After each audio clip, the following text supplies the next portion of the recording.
Assalamualaikum warahmatullahi wabarakatuh. Perkenalkan, nama saya Ayu Meglestari dengan NIM 11241081. Di sini saya mau mengerjakan tugas video untuk UTS mata pelajaran berpikir kritis.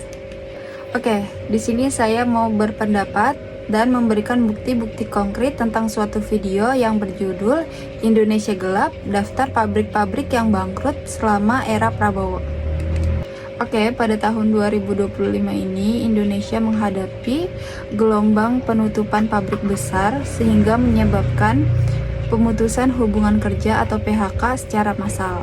Peristiwa ini menimbulkan kekhawatiran terhadap stabilitas ekonomi dan sosial negara. Dalam konteks ini, penting untuk menganalisis fenomena ini berdasarkan teori-teori ekonomi dan bukti konkret untuk memahami akar permasalahan dan implikasinya. Analisis berdasarkan teori ekonomi dan bukti-bukti konkretnya. Pertama itu ada PT Sri Rezeki Isman Tbk, yaitu Sritex. Sritex, perusahaan tekstil terkemuka, dinyatakan pailit dan melakukan PHK terhadap 10.669 karyawan pada tanggal 1 Maret 2025. Menurut teori siklus bisnis, industri tekstil sangat sensitif terhadap fluktuasi ekonomi global. Penurunan permintaan global dan persaingan pasar yang ketat dapat menyebabkan kerugian finansial yang signifikan. Sritex menghadapi beban utang sebesar 1,6 miliar dolar dan mengalami penurunan permintaan global serta persaingan dari produk impor yang lebih murah.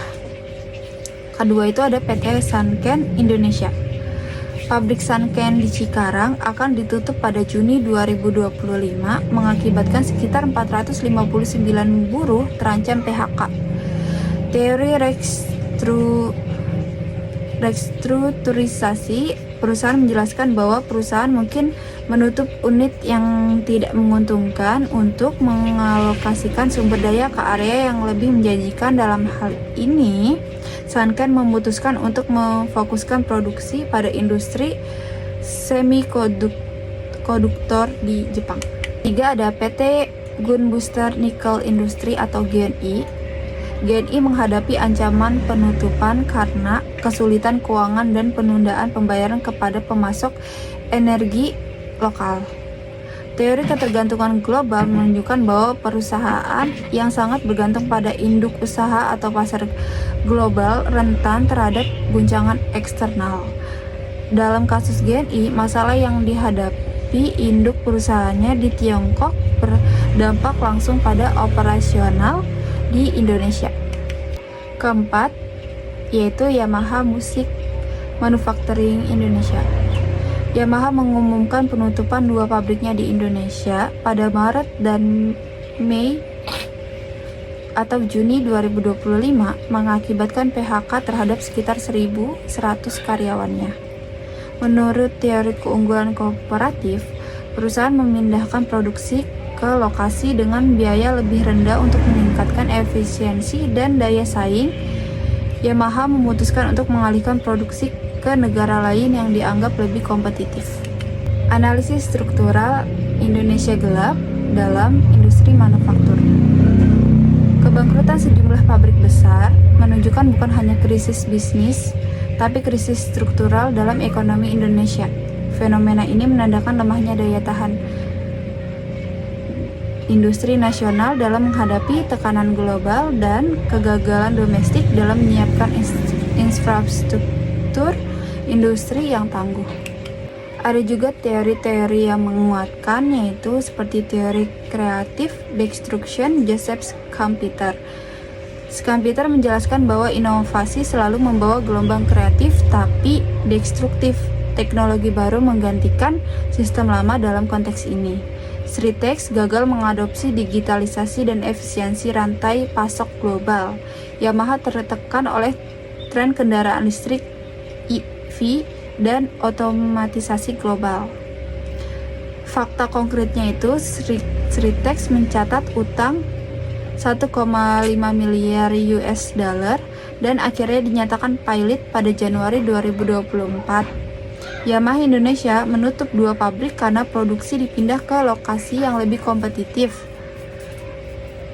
secara biaya, termaksud Vietnam dan India. Kedua yaitu adalah teori dependensi teori Andre Gunder Frank.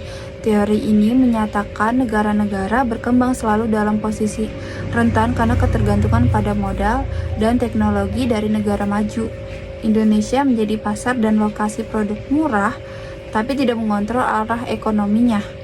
Sanken dan PT GNI, 2 pabrik asing yang menutup operasi karena relokasi global atau masalah internal mereka, menunjukkan kelemahannya kedaulatan ekonomi nasional. PT GNI juga menghadapi tekanan sosial dan kecelakaan kerja yang mempengaruhi situasi. Bukti nyatanya itu PT GNI mengalami gangguan operasional akibat demo buruh dan tekanan sosial. Sementara Sanken secara resmi memindahkan produksinya ke luar negeri per Juni 2025. Ketiga yaitu institutional theory Douglas North. Teori ini menekankan pentingnya regulasi, stabilitas hukum, dan kelembagaan ekonomi yang baik.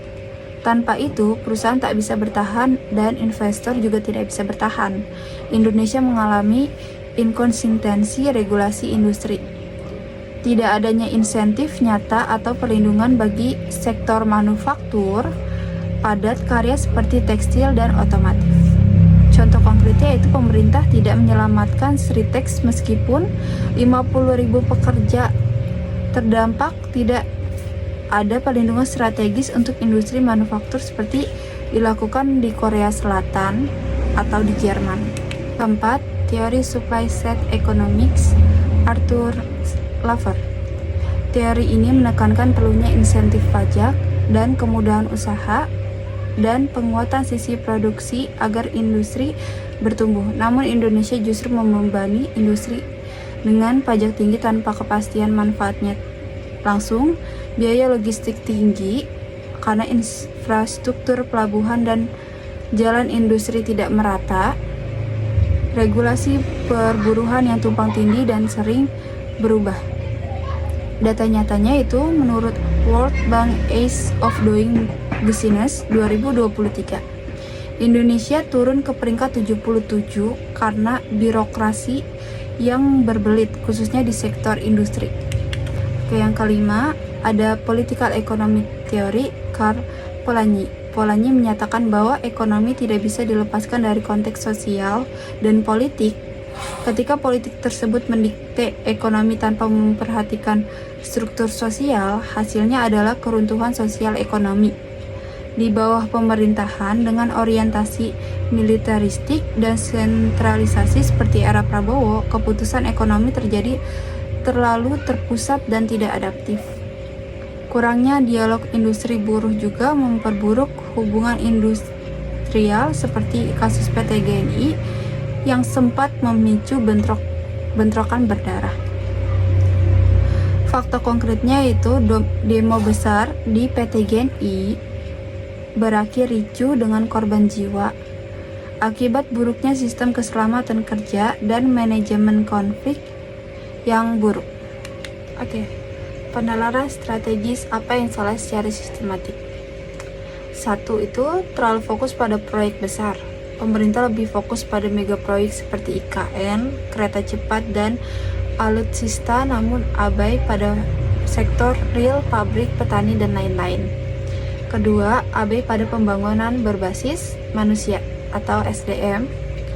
Kualitas tenaga kerja Indonesia masih kalah bersaing dengan negara ASEAN lain seperti Vietnam, menyebabkan investor memindahkan produksi ke negara yang SDM-nya lebih siap.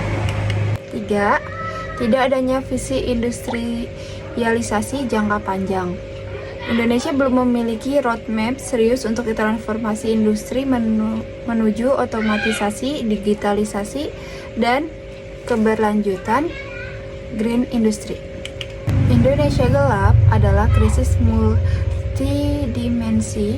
Fenomena kebangkrutan ini bukan hanya tanda kesalahan manajemen perusahaan, tapi bukti bahwa ekonomi Indonesia rapuh secara struktural.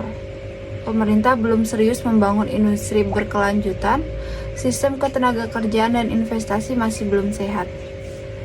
Rekomendasi strategis solusi berbasis teori.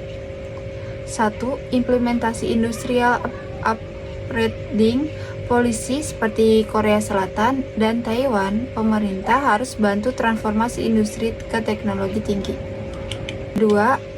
Revitalisasi BLK dan vokasi industri berbasis kebutuhan masa depan, bukan hanya formalitas pelatihan.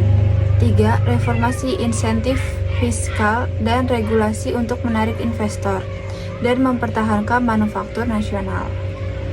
Keempat, pembentukan lembaga perlindungan industri strategis semacam bank industri yang bisa menyelamatkan perusahaan besar yang sehat tapi berdampak sementara. Baik, adapun teori ekonomi makro dan mikro. Secara umum, kebangkrutan pabrik besar di Indonesia dapat dilihat melalui sudut pandang teori ekonomi makro dan mikro. Teori ekonomi makro, pada tingkat makro, kebangkrutan pabrik seringkali terkait dengan kondisi ekonomi yang tidak stabil, termaksud inflasi yang tinggi, fluktuasi nilai tukar, dan perubahan kebijakan fiskal atau moneter yang drastis. Selama era pemerintahan Prabowo Subianto, meskipun beliau belum menjadi presiden pada masa krisis, pengaruh keputusan ekonomi dari pemerintah dapat memperburuk ketidakstabilan makroekonomi yang pada gilirannya mempengaruhi daya saing industri-industri besar di Indonesia. Misalnya, ketidakpastian ekonomi atau kebijakan impor yang membebani industri domestik bisa membuat biaya produksi meningkat, sementara daya beli konsumen menurun. Teori ekonomi mikro. Dalam konteks mikroekonomi, kebangkrutan pabrik juga bisa dijelaskan dengan analisis biaya dan manfaat. Ketika biaya produksi lebih tinggi daripada pendapatan yang dihasilkan oleh pabrik, atau ketika perusahaan gagal berinovasi dalam menghadapi persaingan global, mereka cenderung mengalami kebangkrutan pabrik seperti Sritex yang bergerak di industri tekstil.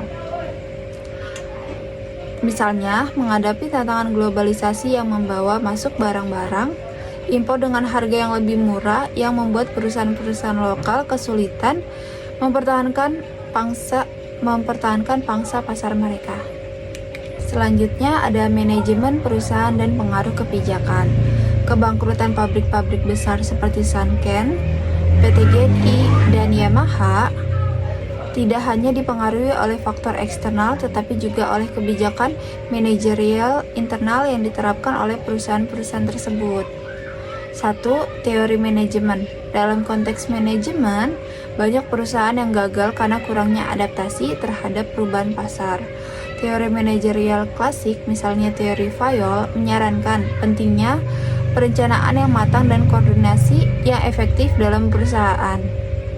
Jika suatu perusahaan gagal menerapkan prinsip-prinsip ini atau terjebak dalam manajemen yang tidak fleksibel, kebangkrutan menjadi sebuah kemungkinan dalam kasus perusahaan-perusahaan yang disebutkan. Misalnya, ketidakmampuan untuk berinovasi atau melakukan diversifikasi produk bisa menjadi faktor yang menyumbang pada kesulitan yang dihadapi. Kedua, ada teori keputusan dan ketidakpastian. Keputusan-keputusan yang dibuat dalam kondisi ketidakpastian yang tinggi, misalnya perubahan kebijakan perdagangan internasional, nilai tukar yang fluktuatif, dan perubahan permintaan pasar, dapat memperburuk situasi. Kebijakan pemerintah yang terkait dengan industri seperti tarif impor, pajak, atau peraturan lingkungan bisa mengubah dasar ekonomi operasional atau perusahaan yang mengarah pada kebangkrutan jika perusahaan tidak siap beradaptasi. Ketiga, faktor-faktor struktural dan sosial. Selain teori ekonomi dan manajerial, ada juga faktor struktural sosial yang berperan dalam kebangkrutan perusahaan-perusahaan besar ini.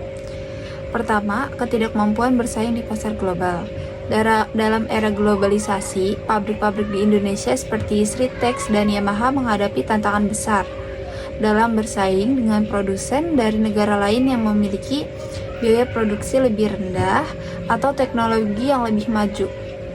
Teori komparatif keuntungan yang dikembangkan oleh David Ricardo menjelaskan bahwa setiap negara atau perusahaan harus berfokus pada produksi barang dan jasa yang memiliki keunggulan kooperatif. Namun, dalam banyak kasus, perusahaan-perusahaan besar di Indonesia terjebak dalam biaya produksi yang tinggi atau teknologi yang tidak mampu bersaing dengan negara-negara tetangga yang lebih efisien. Kedua, krisis tenaga kerja. Dari perspektif sosial ekonomi, kebangkrutan pabrik juga mempengaruhi kondisi tenaga kerja. Banyak pekerja yang terdampak oleh tutupnya pabrik-pabrik besar yang menambah angka pengangguran dan memperburuk kondisi sosial ekonomi. Pekerja seringkali merasa terabaikan dalam proses keputusan yang dibuat oleh perusahaan-perusahaan besar, seperti pengurangan tenaga kerja atau menghentikan fasilitas yang mengurangi kualitas hidup mereka. Adapun tanggapan pekerja dan konsekuensi sosial. Pekerja yang terdampak kebangkrutan, perusahaan seringkali memberikan tanggapan sosial yang cukup keras terhadap kebijakan perusahaan dan pemerintah. Mereka biasanya merasa tidak ada perhatian terhadap kondisi mereka dan berpendapat bahwa kebijakan yang dibuat tidak berpihak pada kesejahteraan mereka. Baik, adapun teori kapitalisme dan alienasi. Berdasarkan teori Karl Marx tentang alienasi, pekerja yang kehilangan pekerjaan akibat kebangkrutan pabrik seringkali merasa teralienasi dari hasil kerja mereka dan kehilangan akses terhadap hak-hak ekonomi dasar. Mereka merasa bahwa kebijakan perusahaan hanya menguntungkan pemegang saham dan manajerial atas biaya penderitaan mereka sebagai pekerja. Kedua, keadilan sosial dan redistribusi kekayaan. Dari sudut pandang teori keadilan sosial, pekerja yang kehilangan pekerjaan mungkin merasakan ketidakadilan karena mereka merasa tidak diberikan kesempatan yang sama untuk berkembang atau beradaptasi dengan perubahan. Beberapa pekerja di sektor seperti tekstil atau manufaktur juga merasa bahwa tidak ada dukungan yang memadai dari pemerintah atau perusahaan dalam transisi ke sektor lain. Tanggapan pekerja terhadap permasalahan ini. Kebangkrutan pabrik-pabrik besar seperti Sritex, Sanken, PT GNI, dan Yamaha membawa dampak langsung kepada para pekerja. PHK massal dan ketidakpastian ekonomi menjadi isu utama yang mereka hadapi. Berikut adalah beberapa tanggapan pekerja terhadap permasalahan ini. Pertama, kehilangan mata pencarian. Banyak pekerja yang kehilangan pekerjaan secara mendadak tanpa adanya jaminan kompensasi yang memadai. Ini mengarah pada ketidakpastian finansial yang besar bagi mereka dan keluarga mereka. Sebagian besar pekerja, terutama di sektor manufaktur, tidak memiliki keterampilan yang dapat langsung diterapkan di sektor lain, membuat mereka kesulitan untuk menemukan pekerjaan baru. Kedua, kurangnya perlindungan sosial. Banyak pekerja yang merasa pemerintah tidak cukup melindungi hak-hak mereka. Dalam situasi seperti ini, perlindungan sosial yang terbatas, serta kurangnya akses terhadap program pelatihan dan reskilling menjadi kendala utama bagi mereka yang berdampak oleh kebangkrutan ini. 3. Pemerintah dianggap kurang responsif. Pekerja mengeluhkan bahwa pemerintah kurang responsif terhadap kebutuhan mereka. Walaupun beberapa program bantuan sosial diberikan, mereka merasa tidak cukup untuk mengatasi dampak jangka panjang dari kehilangan pekerjaan. Selain itu, tidak ada kebijakan yang jelas dan terarah untuk sektor yang terpuruk ke sektor-sektor baru yang berkembang. Keempat, harapan untuk kebijakan yang lebih inklusif. Pekerja menginginkan agar pemerintah lebih berfokus pada kebijakan yang mendukung pertumbuhan industri lokal sambil melindungi pekerja yang berdampak, misalnya dengan meningkatkan pendidikan, keterampilan, dan memperkenalkan program-program pelatihan yang sesuai dengan tuntutan pasar kerja saat ini. Latar belakang permasalahan yang menyebabkan kebangkrutan beberapa pabrik besar di Indonesia. Beberapa alasan utama yang dapat kita identifikasikan adalah ketergantungan pada pasar global dan impor. Banyak pabrik-pabrik besar seperti Sritex, Sanken, PT GNI, dan Yamaha sangat bergantung pada bahan baku impor serta memiliki ketergantungan tinggi pada pasar ekspor. Ketidakstabilan pasar global, fluktuasi harga bahan baku, dan ketegangan dalam perdagangan internasional semakin memperburuk posisi mereka. Kebijakan proteksionisme yang diterapkan oleh negara-negara besar seperti Amerika Serikat, Cina, dan negara-negara Uni Eropa memperburuk situasi ini. Contoh kasusnya itu kayak Sritex misalnya, yang merupakan salah satu produsen tekstil terbesar di Indonesia, menghadapi penurunan permintaan dari pasar internasional dan terjebak dalam utang besar. Sebagian besar akibat ketergantungan mereka pada bahan baku impor dan ekspor, dan ketidakmampuan untuk menyesuaikan diri dengan tren global yang berubah. PT GNI yang beroperasi di sektor pengelolaan nikel juga mengalami dampak besar akibat ketergantungan mereka pada harga nikel global yang sangat fluktuatif. Begitu harga nikel menurun, pendapatan mereka jatuh drastis dan mereka tidak mampu memenuhi kewajiban finansial mereka. 2. Masalah keuangan dan utang yang membengkak. Salah satu masalah utama yang dihadapi banyak pabrik besar adalah utangnya yang sangat besar. Mereka mengalami kesulitan dalam melunasi utang tersebut, terutama ketika pendapatan mereka berkurang akibat penurunan permintaan atau fluktuasi harga komoditas. Dalam banyak kasus, perusahaan-perusahaan besar ini tidak mampu mengelola aliran kas dan biaya operasional dengan baik, yang mengarah pada kebangkrutan. Contoh kasus, Sritex meskipun memiliki kapasitas produksi yang besar, terjerat dalam utang yang membengkak. Terlebih lagi, kebijakan pemerintah yang tidak stabil dan memberikan insentif atau kebijakan subsidi yang menyebabkan banyak perusahaan kesulitan mengatur arus kas mereka. 3. Persaingan yang tidak seimbang di pasar global. Dengan keterbukaannya pasar global, banyak perusahaan Indonesia harus menghadapi persaingan yang tidak seimbang dengan negara-negara dengan biaya produksi rendah seperti China, Bangladesh, Vietnam, dan India. Produk dari negara-negara tersebut seringkali dijual dengan harga yang jauh lebih murah yang menekan daya saing industri lokal Indonesia. Contoh kasusnya Yamaha, yang sebelumnya memiliki pangsa pasar besar di Indonesia, akhirnya memindahkan sebagian besar produksi mereka ke Vietnam dan Cina, di mana biaya tenaga kerja lebih rendah. Hal ini memaksa Yamaha Indonesia untuk menutup beberapa pabrik dan mengurangi operasional mereka, yang berakibat pada PHK massal terhadap karyawan. Keempat, keterbatasan infrastruktur dan biaya logistik yang tinggi. Infrastruktur yang buruk di Indonesia, terutama terkait dengan transportasi dan distribusi, menjadi faktor besar dalam menambah biaya produksi. Pabrik-pabrik di Indonesia harus menghadapi biaya logistik yang sangat tinggi, yang meningkatkan biaya operasional dan mengurangi daya saing produk Indonesia. Contoh kasus, PT GNI mengalami kendala besar terkait infrastruktur energi dan transportasi. Selain itu, biaya logistik yang sangat tinggi di Indonesia membatasi kemampuan mereka untuk bersaing dengan perusahaan-perusahaan yang beroperasi di negara-negara dengan infrastruktur lebih maju.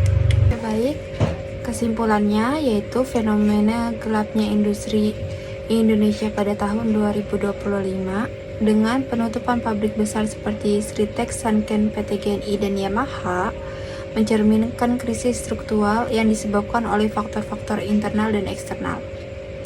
Untuk mengatasi masalah ini, Indonesia memerlukan reformasi menyeluruh di sektor manufaktur, kebijakan proteksi yang lebih selektif, investasi infrastruktur yang efisien, serta peningkatan daya saing global melalui digitalisasi dan peningkatan kualitas SDM. Sekian dari saya penyampaian tugas untuk UTS mata pelajaran berpikir kritis. Kurang lebihnya saya mohon maaf, atau ada kata-kata yang kurang berkenan, saya mohon maaf. Terima kasih. Wassalamualaikum warahmatullahi wabarakatuh.